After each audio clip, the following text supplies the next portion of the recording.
मैं अब क्या करने वाला हूं, एक छोटा सा ऑडियो प्ले करूंगा यहां पे डॉक्टर एपीजे अब्दुल कलाम का।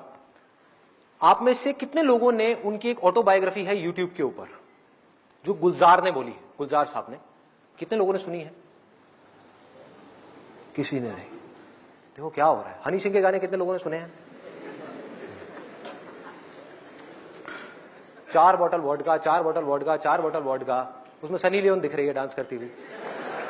माइंड हमारा वर्ड्स में सोचता नहीं है, पिक्चर्स में सोचता है। तो जैसे ही वो गाना चलेगा माइंड के अंदर सनी लियोन आएगी। सनी लियोन आएगी, आप नेट में जाकर के सनी लियोन सर्च करोगे, हो गया टाइम पास। क्या होगा? बोलते रहेंगे आपके पेरेंट्स, बेटा ये मत कर, वो मत कर। नहीं मम्मा कुछ नहीं कर रहा, मैं तो पढ़ाई कर रहा हूं।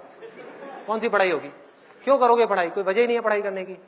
If you need a reason to do something extraordinary, you need a purpose. जीने की कोई वजह चाहिए, कोई इंस्पिरेशन चाहिए। कौन है, कहां से आएगी वो? I strongly recommend you all, strongly recommend you. इतना स्ट्रांगली मैंने कभी अपनी लाइफ में किसी के लिए रिकमेंड नहीं किया। Doctor APJ Abdul Kalam. Students के लिए उनसे बड़ी इंस्पिरेशन इस पूरी दुनिया में कोई नहीं है। स्टूडेंट्स के लिए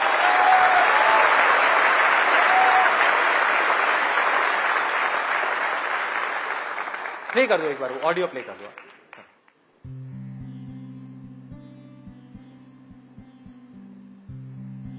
1990 के रिपब्लिक डे पर देश ने मिसाइल प्रोग्राम की कामयाबी का जश्न मनाया। मुझे पद्म विभूषण से नवाजा गया और डॉक्टर अरुणाचलम को भी। 10 साल पहले पद्म भूषण की यादें एक बार फिर हरी हो गईं। रहन सहन मेरा अब भी वैसा ही था जैसा तब था। 10 बाय 12 का एक कमरा किताबों से भरा हुआ और कुछ जरूरत का फर्नीचर जो किराए पर लिया था। फर्क इतना ही था कि तब यह कमरा त्रिवेंद्रम में था, अब हैदराबाद में। वेटर मेरा नाश्ता लेकर आया, इडली और छाछ, और आंखों में एक खामोश मुस्कुराहट मुबारकबाद की। मैं अपने हमवतनों की इस नवाजिश से छलक गया।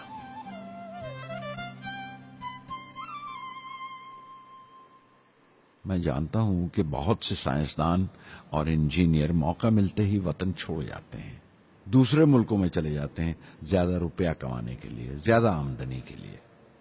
लेकिन ये आदर, मोहब्बत और इज्जत क्या कमा सकते हैं जो उन्हें अपने वतन से मिलती है। 15 अक्टूबर 1991 में 60 साल का हो गया। मुझे अपनी रिटायरमेंट का इंतजार था। चाहता था कि गरीब बच्चों के लिए एक स्कूल खोलूं।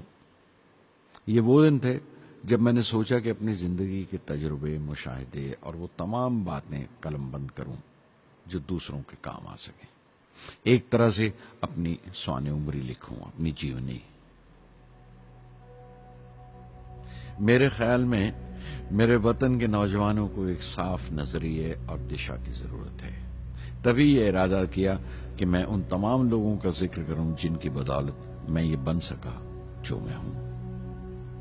मकसद ये नहीं था कि मैं कुछ बड़े बड़े लोगों के नाम लूं, बल्कि ये कि कोई शख्स कितना भी छोटा क्यों ना हो, उसे हौसला नहीं छोड़ना चाहिए।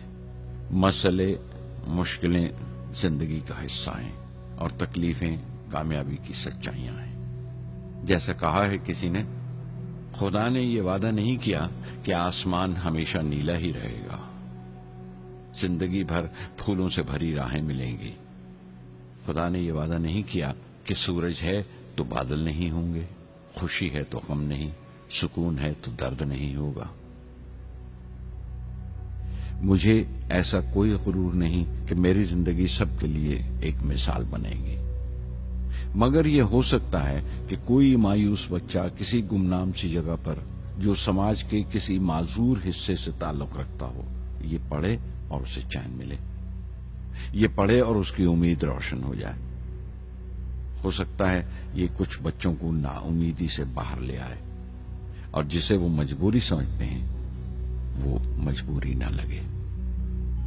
उन्हें यकीन रहे कि वो जहां भी हैं खुदा उनके साथ है। काश हर हिंदुस्तानी के दिल में जलती हुई लौ को पर लग जाए और उस लौ की परवाज से सारा आसमान रोशन हो जाए।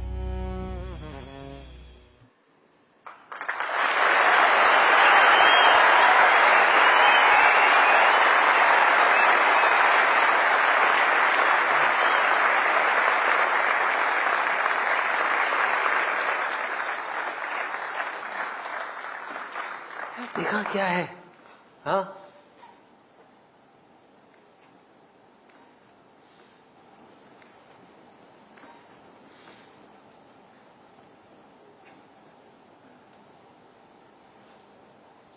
ऐसे लोगों को सुनना है, ऐसे लोगों की बातें अंदर जाने देनी है।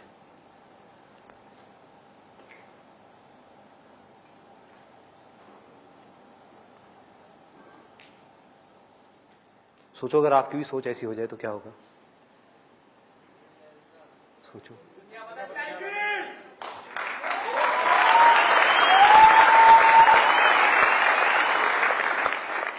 दुनिया बाद में बदलेगी, पहले आपकी जिंदगी बदलेगी। सबसे पहले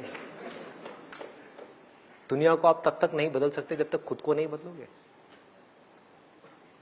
एक बार अंदर ये पनप गया ना, मुझे भी कुछ ऐसा करना है यार, कुछ तो करना है, हौसला बनना है दुनिया के लिए। चाहे कुछ लोग ही मेरे को देख करके इंस्पायर हो, कुछ करना है।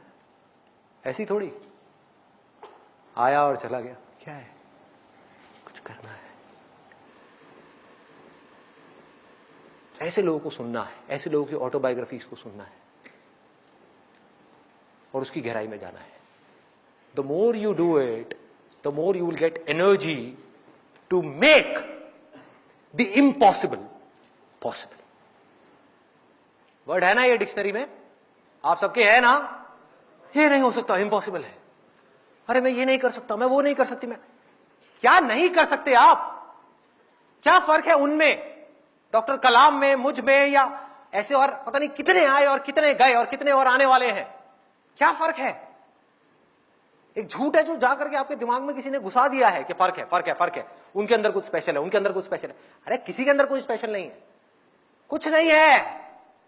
जिसका डिजायर जितना बड़ा है उसकी सक्सेस उतनी ही बड़ी है।